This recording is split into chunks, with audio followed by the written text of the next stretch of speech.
नमस्कार friends, mission ISPCS में आपका स्वागत है। तो आइए हम देखने जा रहे हैं कि बिहार स्पेशल सामान्य निगान का जो क्राउन का बुक है तो उसका ऑब्जेक्टिव सीरीज चल रहा है। तो उसमें जो है हमने पार्ट 5 तक कवर कर लिया है। तो ये पार्ट 6 का है और most important series for BPSC 67 के लिए है।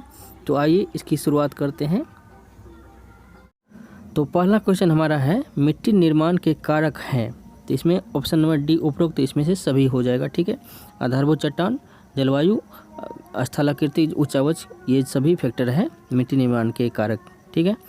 क्वेश्चन नंबर 2 है, मिट्टी के महत्व को वैश्विक ध्यान आकर्षित करने के लिए संयुक्त राष्ट्र संघ ने किस वर्ष अंतर्राष्ट्रीय मृदा वर्ष घोषित किया था? तो 2015 में इस तरह का मृदा वर्ष जो है घोषित किया गया था। क्वेश्चन नंबर 3 है, बिहार के किस भाग में प्राचीन काल में निर्मित चट्टान पर आधारित मिट्टियाँ सीमित रूप में पाई गई है? ठीक है, इसका आंसर हो जाएगा ऑप्शन नंबर डी, दक्षिणी भाग में। आपको पता है कि सबसे प्राचीन काल की वहाँ पे मृदा पाई जाती है। मृदा यानी कि पठार से जो कट छट के जो बना हुआ मृदा है, तो वो जो है प्राचीन काल की मृदा पाई जाती है। नेक्स्ट क्वेश्चन है, गया जिले में किस काल के चट्टान से प्रभावित मिट्टियाँ पाई जाती है? तो किस काल के, तो इसका ऑप्शन हमें गलत लग रहा है कि काल पूछ रहा है तो इसमें भाग दिया हुआ है, तो इसका शायद इसमें कुछ प्रिंटिंग मिस्टेक है। ठीक है, नेक्स्ट देखते हैं क्वेश्चन नंबर 5। क्वेश्चन नंबर 5 है, राजगीर, किऊल, नवादा, बांका में किन चट्टानों से प्रभावित मिट्टियाँ पाई जाती है? तो इसमें उपरोक्त सभी हो जाएगा। ठीक है, तो अग्नि हो जाएगा, क्वार्टजाइट हो जाएगा, सेल हो जाएगा, उपरोक्त सभी, इसमें सभी तरह की मिट्टियाँ इसमें जो है पाई जाती है। नेक्स्ट क्वेश्चन है, क्वेश्चन नंबर 6, बिहार के विशाल मध्य मैदानी भाग का कितना प्रतिशत क्षेत्र जलोढ़ मिट्टी का बना हुआ है? तो ये जो है जलोढ़ मिट्टी का जो है कुल जो है 90% क्षेत्र जो है बिहार का जो है बना हुआ है। क्वेश्चन नंबर 7 है, बिहार की मिट्टी को जो है कितने भागों में बांटा गया है? तो कुल 3 भागों में बांटा गया है। एक उत्तर बिहार की मिट्टियाँ, एक दक्षिण बिहार की मिट्टियाँ और एक पठारी मिट्टी। ठीक है। क्वेश्चन नंबर 8 है, उत्तर बिहार की मिट्टी को कितने वर्गों में उपविभाजित किया गया है? तो ये जो है बिहार के उत्तर बिहार के 4 उपविभाग में जो है इसे विभाजित किया है। ठीक है। क्वेश्चन नंबर 9 है, गंडक, बागमती, कमला, कोसी एवं महानदी की घाटी के बाढ़ ग्रसित क्षेत्र में किस तरह की मिट्टी पाई जाती है? तो ठीक है, तो इसमें आपको पता है कि यह है जलोढ़ मिट्टी पाई जाती है। तो ऑप्शन नंबर सी इसका आंसर हो जाएगा। ठीक है। नेक्स्ट क्वेश्चन है 11, बिहार के दक्षिणी सीमांतर पहाड़ी क्षेत्र में किस रंग की मिट्टी पाई जाती है? तो दक्षिणी सीमांतर पहाड़ी में जो है आपको पता होगा कि हल्का पीला और लाल कलर का जो है मिट्टी पाया जाता है। ठीक है, हल्का पीला और लाल वाला जो है दक्षिण पश्चिम में पाया जाता है और हल्का पीला वाला जो है पूर्वी दक्षिण पूर्वी में भाग में पाया जाता है। तो इसका आंसर हो जाएगा ऑप्शन नंबर बी। 12 है, नवीन जलोढ़ मिट्टी बिहार के किस जिले में पाई जाती है? तो आपको पता ही होगा, पूर्णिया, सहरसा, दरभंगा, ये जो उत्तरी बिहार में मुख्यतः पाई जाती है। नेक्स्ट क्वेश्चन नंबर 13 है, बिहार के कगाड़ी भाग में किस तरह की मिट्टी पाई जाती है? ये जो है दोमट मिट्टी जो है कगाड़ी भाग में पाई जाती है। क्वेश्चन नंबर 14 है, बालसुंदरी दोमट मिट्टी बिहार के किस जिले में पाई जाती है? तो बालसुंदरी दोमट मिट्टी जो है, तो इसकी बात करें तो ये जो है सभी उपरोक्त सभी हो जाएगा। ठीक है, मुख्यतः उत्तर और पश्चिमी भाग में जो है उत्तर और मध्य भाग में जो है बालसुंदरी दोमट मिट्टी पाई जाती है। क्वेश्चन नंबर 15 है, टाल चौर मिट्टी जो है बिहार में कहाँ पाई जाती है? टाल चौर वाला जो है तो ये है दक्षिणी बिहार में मुख्यतः पाई जाती है। तो आप देख सकते हैं कि पटना, भागलपुर और बक्सर ये सभी जो उपरोक्त सभी हो जाएगा इसमें। 16 है, बलथर लाल पीली मिट्टी बिहार में कहाँ पाई जाती है? जैसे कि हमने बताया कि पठाड़ी का जो पर्वत, पठाड़ी के जो है समीप जो है वहाँ पाई जाती है। तो इसमें कौन सा आंसर हो जाएगा? तो इसमें आप देख सकते हैं कि कैमूर हो जाएगा। ठीक है।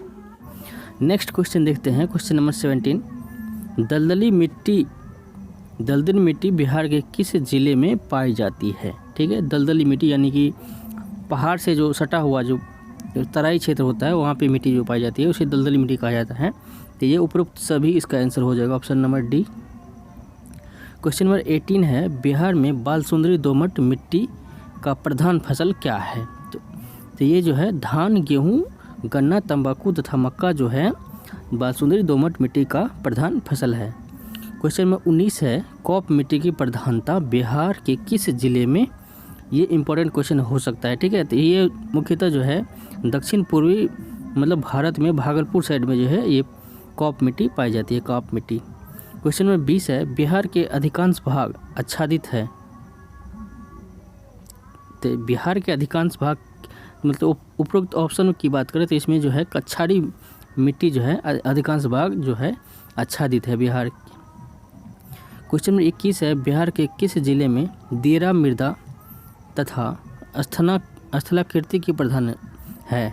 ठीक है, देरा मृदा तथा स्थलाकृति की प्रधानता है। तो ये है पूर्वी चंपारण साइड में। ठीक है, देरा। क्वेश्चन नंबर 22 है, बिहार में पर्वत पादीय मिट्टी के विस्तार को क्या कहा जाता है? तो आपको पता है कि भाबर क्षेत्र उसे कहा जाता है। 23 है, भाबर के मैदान क्षेत्र बिहार के किस भाग को कहा जाता है? तो भाबर के जो है ये चंपारण के साइड में जो है पर्वत पादीय मिट्टी जो होता है, ठीक है, उसे कहा जाता है। क्वेश्चन नंबर 24 है, बिहार में लाल बलुई मिट्टी का विस्तार कहाँ पाया जाता है? तो लाल बलुई का बात किया जा रहा है, तो ये नीचे में पाया जाता है। ठीक है, तो कैमूर के पठारी भाग में जो है लाल बलुई मिट्टी पाई जाती है।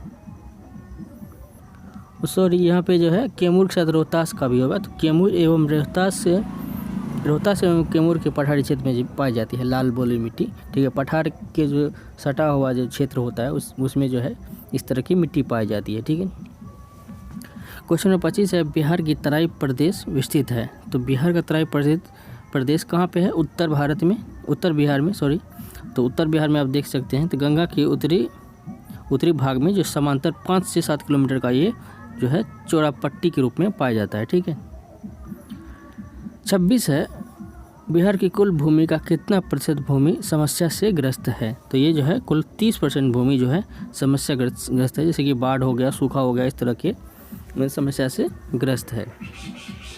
27 है, तो 27 ये क्वेश्चन डिलीट करते हैं क्योंकि पुराना मतलब करंट से संबंधित क्वेश्चन है। ठीक है। 28 है, रासायनिक उर्वरक की पूरी खपत में कितना प्रतिशत हिस्सा बिहार का है? तो यह अभी भी यहाँ पे जो है ये पुराना वाला क्वेश्चन है, तो इसको भी स्किप करते हैं। 29 है, गंगा के मैदानी भाग में मिट्टियाँ किस प्रकार की है? तो ये जो है मैदानी भाग में जो है अपोड प्रकार की मिट्टी है। ठीक है। 30 है, पुरानी जलोढ़ मिट्टी बिहार के किस जिले में पाई जाती है? तो पुरानी जलोढ़ यहाँ बात किया जा रहा है, पुरानी जलोढ़। तो पुरानी जलोढ़ जो है यहाँ पे उपरोक्त सभी इसमें हो जाएगा, पुरानी जलोढ़ मिट्टी इसमें पाई जाती है। ठीक है। नेक्स्ट क्वेश्चन है 31, बिहार में पुरानी जलोढ़ मृदा का विस्तार। पुरानी जलोढ़ मृदा का विस्तार आप देख सकते हैं कि मतलब दक्षिणी बिहार में है मुख्यतः, तो रोहतास, गया, पटना, मुंगेर और भागलपुर साइड में जो है पुरानी जलोढ़ का विस्तार है। 32 है, बिहार के किस भाग को भांगर मिट्टी का क्षेत्र? भांगर, ये बांगर नहीं है, भांगर ये है। तो भांगर को ये जलोढ़ मृदा को ही कहा जाता है। तो ये हो जाएगा पूर्णिया, सहरसा, दरभंगा, मुजफ्फरपुर के क्षेत्र को ही कहा जाता है। ठीक है। भांगर मिट्टी का सर्वाधिक विस्तार, तो इसमें देख लीजिए कि पूर्णिया और सहरसा यहाँ पे उत्तरी बिहार में हो जाएगा मुख्यतः।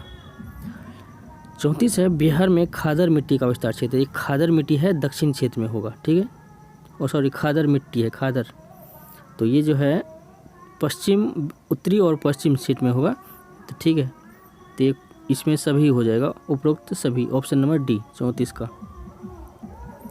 नेक्स्ट क्वेश्चन है 35, बिहार के किस जिले में अभ्रक मूलक मिट्टी पाई जाती है? तो अभ्रक मूलक मिट्टी कहाँ पे पाई जाती है? ठीक है, इसका आंसर हो जाएगा option number B, Nawada side में जो है पाई जाती है।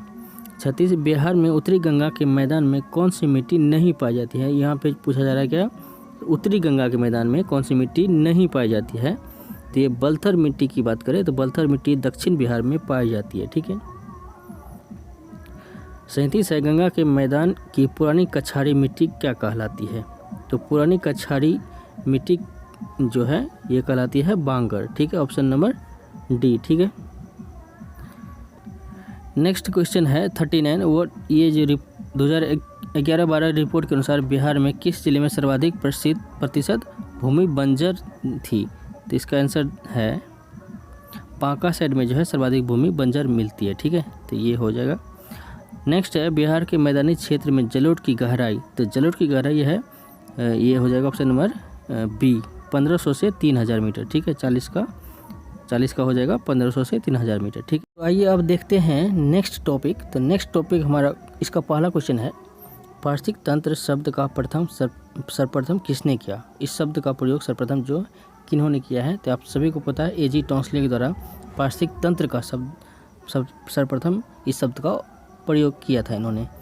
क्वेश्चन नंबर 2 है, पर्यावरण के मूल संगठकों में सम्मिलित नहीं किया जाता है। तो मूल संगठनों में और कौन सा इसमें जो है सम्मिलित नहीं किया जाता है? तो आपको पता है कि ये जो है तो स्थानिक ये कोई इससे संबंधित पर्यावरण संबंधित, जबकि ऊर्जा अजैविक और जैविक इससे संबंधित है, पर्यावरण से संबंधित। क्वेश्चन नंबर 3 है, पार्श्विक तंत्र में होता है। तो पार्श्विक तंत्र में क्या होता है?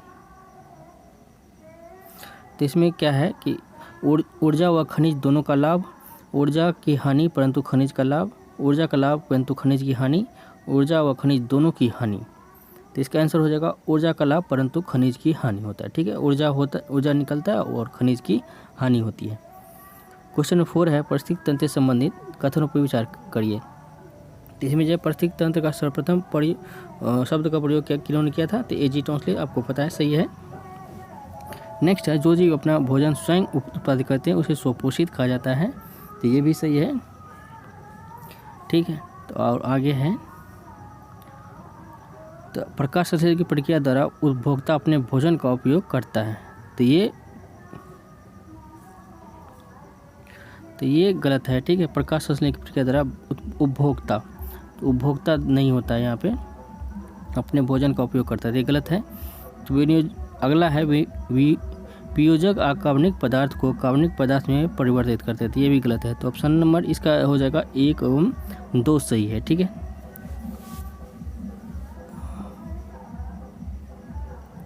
क्वेश्चन नंबर 5 है, पार्श्विक तंत्र में तत्वों के चक्रण को क्या कहते हैं? तो पार्श्विक तंत्र में तत्वों के चक्रण को क्या कहा जाता है? आपको पता, आपने कई बार सुना होगा, जैव भू रासायनिक चक्र इसे कहा जाता है। क्वेश्चन नंबर 6 है, पार्श्विक तंत्र के जैविक घटक में कौन उत्पादक घटक है? तो जैविक घटक में कौन उत्पादक घटक है यहाँ पे? तो आपको पता है कि उत्पादक घटक कौन से हैं? तो हरे पौधे।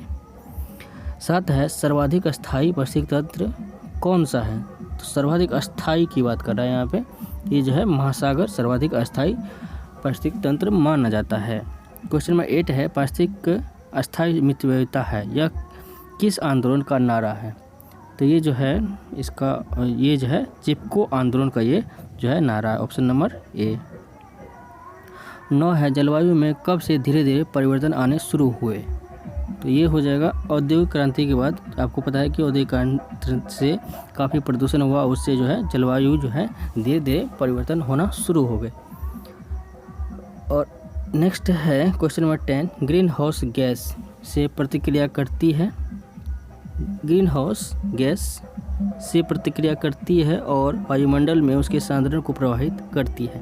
तो ये कौन सी चीज़ है इसमें जो ऑप्शन में दिया हुआ है कि कहा जा रहा है कि ग्रीन हाउस गैस से प्रतिक्रिया करती है और वायुमंडल के सांद्रण को प्रभावित करती है? तो ये जो है उपरोक्त सभी है जो ग्रीन हाउस से प्रतिक्रिया करके उसके सांद्रण को प्रभावित करती है। 11 है, ग्रीन हाउस गैस में सबसे महत्वपूर्ण स्थान किसका है? तो आपको पता है कि सर्वप्रथम सबसे ज़्यादा जो है कार्बन डाइऑक्साइड जो है सर्वप्रथम इसका जो है काफ़ी ज़्यादा घातक प्रभाव पड़ता है। 12 है, CFC यानी कि क्लोरोफ्लोरोकार्बन किसकी गतिविधियों से पैदा होती है? तो CFC किसकी गतिविधियों से पैदा होती है? तो ये जो है मानवीय गतिविधियों द्वारा पैदा होती है। 13 है, कौन सा कारक किसी स्थान का वनस्पति निर्धारित करता है? तो वनस्पति निर्धारित जो है कौन सा कारक करता है? तो यह है वर्षा। 14 है, अंटार्कटिका में बर्फ खत्म होने का अर्थ है? तो ये क्या हो जाएगा, बर्फ़ अगर ख़त्म हो जाएगा तो इसमें ये क्या हो जाएगा, तो विश्व को बाढ़ तथा सूखा का सामना करना पड़ेगा। ठीक है, ओ सॉरी, ये भी होगा, सभी ऑप्शन हो जाएगा, ऑप्शन नंबर डी। ठीक है, क्वेश्चन नंबर 15 है, बिहार के कुल क्षेत्रफल में कितने प्रतिशत वन आच्छादित है। ठीक है, तो कुल कितने प्रतिशत वन आच्छादित है, तो इसकी आंसर की अगर बात करें तो बिहार में अभी कुल क्षेत्रफल का जो है 7.84% न्यू सर्वे के अनुसार जो है 2021 में जो वन सर्वेक्षण आया है तो उसके अनुसार 7.84% जो है वन आच्छादित है। ठीक है, बिहार में। ठीक है, ये आपको ध्यान रखना है। कितना हो गया, 15 का हो गया, 16 देखते हैं। 16 है, बिहार के किस जिले में अत्यंत सघन वन है, अत्यंत सघन वन स्थित है। तो सघन वन की यहाँ पे बात करें तो इसकी आंसर की अगर बात करें तो इसका आंसर इसमें से कोई नहीं होगा, ये हो जाएगा पश्चिमी चंपारण। ठीक है, ये पुराना वाला हो सकता है क्वेश्चन आंसर होगा, लेकिन अभी के सर्वे के अनुसार जो है सबसे सघन वन जो है पश्चिमी चंपारण में पाया जाता है। तो ये आप अच्छे से ध्यान रखिएगा कि सबसे अधिक ODF मतलब सबसे सघन वन जो है यहाँ पे पाए जाते हैं। नेक्स्ट क्वेश्चन है 17, बिहार के किस जिले में किसी प्रकार का वन नहीं है। तो ये जो है ये हो जाएगा शेखपुरा में है, किसी प्रकार का वन नहीं है। ठीक है, 18 है, बिहार के किस शहर में सर्वाधिक ध्वनि प्रदूषण है। तो इसका आंसर हो जाएगा ऑप्शन नंबर ए, पटना में। आपको पता ही है। 19 है, प्लास्टिक जलाने से किस जहरीले गैस का उत्सर्जन होता है जिससे ओजोन परत का क्षरण होता है। तो प्लास्टिक जलाने से किसका उत्सर्जन होता है, तो इसका हो जाएगा उपयुक्त सभी का जो है उत्सर्जन होता है। क्वेश्चन नंबर 20 है, पटना शहर में नगरीकरण बढ़ोतरी का प्रतिशत क्या है। तो ये पुराना क्वेश्चन है, फिर भी इसका आंसर देख लेते हैं। तो इसका आंसर है 43.1%। 21 है, डॉल्फिन मछलियाँ सर्वाधिक संख्या किस राज्य में है। तो डॉल्फिन मछलियाँ जो है सर्वाधिक बिहार में अवस्थित है। क्वेश्चन 22 है, मृदा परिवर्धन कहते हैं। तो किसे कहते हैं, तो ये मृदा जनन को ही मृदा परिवर्धन कहा जाता है। 23 है, गंगा नदी में प्रतिदिन कितने मिलियन लीटर गंदे जल का प्रवाह बिहार में होता है। तो ये सब कोई प्रैक्टिकल क्वेश्चन नहीं है, इस तरह का क्वेश्चन आएगा नहीं। ठीक है, तो इसका आंसर है 115 मिलीलीटर। ठीक है, क्वेश्चन नंबर 24 है, परितंत्र में ऊर्जा का प्राथमिक स्रोत। तो परितंत्र में ऊर्जा का प्राथमिक स्रोत आपको पता है कि सूर्य प्रकाश ही सब कुछ है। 25 है, पटना के विभिन्न घाटों पर गंगा के 100 मिलियन लीटर पानी में कितना कोलिफॉर्म पाया जाता है। तो इसका आंसर हो जाएगा 25 का ऑप्शन नंबर बी, 1,60,000। ठीक है, तो यहाँ पे हमने मिलीलीटर बोल दिया है। ठीक है, मिलीलीटर जो कि मिलियन लीटर है। ठीक है, यहाँ पे जो है 23 का हो जाएगा, 23 का डी हो जाएगा, इतना मिलियन लीटर। ठीक है, नेक्स्ट क्वेश्चन है, बिहार का कौन सा नदी सर्वाधिक प्रदूषित है। तो इसका आंसर हो जाएगा गंगा सर्वाधिक प्रदूषित है नदी है। 27 है, पर्यावरण में अवांछनीय परिवर्तन करने से कौन सा संकट उत्पन्न होने लगता है। तो ये हो जाएगा पारिस्थितिक तंत्र में। ठीक है, 28 है, पौधे जंतुओं और सूक्ष्म जीवों के मध्य पारस्परिक संबंध आवश्यक होते हैं। ठीक है, तो इसका आंसर हो जाएगा ये सभी उपरोक्त सभी जो है संबंध आवश्यक होते हैं। 29 है, वायुमंडल में कार्बन डाइऑक्साइड पाया जाता है। तो आपको पता ही है कि 0.3%। ओजोन गैस का सर्वाधिक संकेंद्रण किस मंडल में मिलता है। तो आपको इसमें ये तो पता ही होगा कि किस समताप मंडल में जो है पाया जाता है। 31 है, गंगा नदी के तटीय क्षेत्र के भूमिगत जल में कौन सी जानलेवा तत्व की सर्वाधिक पाई जाती है। ठीक है, तो इसका आंसर हो जाएगा ऑप्शन नंबर ए, आर्सेनिक। 32 है, बिहार के आधे से अधिक जिले को भूगर्भीय जल में किस तत्व की मतलब मात्रा अत्यधिक है। तो इसमें 32 का हो जाएगा ऑप्शन नंबर ए, फ्लोराइड एवं आयरन। 33 है, किस तीव्रता की ध्वनि तरंग श्रवण शक्ति में ह्रास उत्पन्न करती है। तो कितना नंबर है 33 का हो जाएगा ऑप्शन नंबर 90 डेसिबल, ठीक है। 34 ध्वनि का वेग कितना होता है, तो ये आपको पता ही है कि 332 मीटर पर सेकेंड जो है ध्वनि का वेग है। 35 है आवासीय क्षेत्र में स्वीकार्य मानक ध्वनि तीव्रता दिन में कितना होता है, तो आवासीय क्षेत्र में कितना होता है मानक, तो यह होता है 55 डेसिबल। 36 है गंगा नदी में प्रतिदिन कितने मिलियन लीटर गंदे जल का प्रवाह बिहार में होता है, तो ये हमने अभी जस्ट बताया था, तो यह है 115 मिलियन लीटर। 37 वायुमंडल में किस उत्सर्जन से अम्लीय वर्षा होती है, तो अम्लीय वर्षा किससे होती है, तो यह है नाइट्रोजन तथा सल्फर से। 38 है सबसे ज़्यादा प्रदूषण किससे होता है, तो सबसे ज़्यादा प्रदूषण जो है तो ये होता है कार्बन मोनोऑक्साइड से। 39 है वातावरण में सर्वाधिक प्रदूषक गैस है, तो वातावरण में सर्वाधिक प्रदूषक गैस कौन से है वातावरण में, तो इसका आंसर हो जाएगा मीथेन। घर में हानिकारक विकिरण का सबसे बड़ा स्रोत क्या है, तो हानिकारक विकिरण किससे उत्पन्न होता है घरों में, तो यह है रंगीन टीवी से। 41 है भारत में जल प्रदूषण नियंत्रण कानून लागू है, जल प्रदूषण नियंत्रण कब से लागू है, तो ये क्वेश्चन है 1974 से जल प्रदूषण नियंत्रण कानून लागू है। 42 है भारत के किस राज्य में सबसे अधिक जैव विविधता पाई जाती है, तो इसका आंसर हो जाएगा 42 का option number D.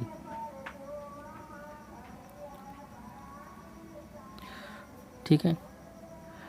Question number 43 है भारत के प्रत्येक नागरिक का कर्तव्य होगा